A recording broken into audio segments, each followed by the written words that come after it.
जम्मू कश्मीर के नए chief minister Omar Abdullah होंगे। जम्मू कश्मीर के नए चीफ मिनिस्टर उमर अब्दुल्ला होंगे। इस बात का ऐलान नेशनल कॉन्फ्रेंस के सरबराह फारूक अब्दुल्ला ने किया। वादी में नेशनल कॉन्फ्रेंस ने कांग्रेस के साथ इत्तेहाद करते हुए इलेक्शंस में हिस्सा लिया था और नेशनल कॉन्फ्रेंस सबसे बड़ी पार्टी बनकर उभरी है।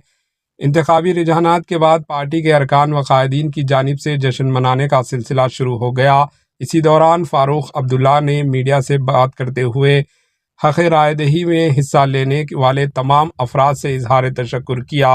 Bureau report, HN news. और उम्मीद करता हूँ कि हम उनकी उम्मीदों पे जो उन्होंने हमें दिखाई है कि हम पूरा उतरे। जो उम्मीद आपको लोगों पर है, आपकी तरफ से कौन सा भरोसा आप दिलाना चाहेंगे लोगों को? जो मिजरीज हैं उनमें, जो शिकवे शिकायतें हैं, उनको दूर करने। सबसे बड़ी चीज ये है कि जो दबाव है उस दबाव को हमने खत्म करना है। ये पुलिस राज नहीं होगा, ये लोगों का राज होगा। एचएन न्यूज़ को लाइक करें, शेयर करें और सब्सक्राइब करना ना भूलें।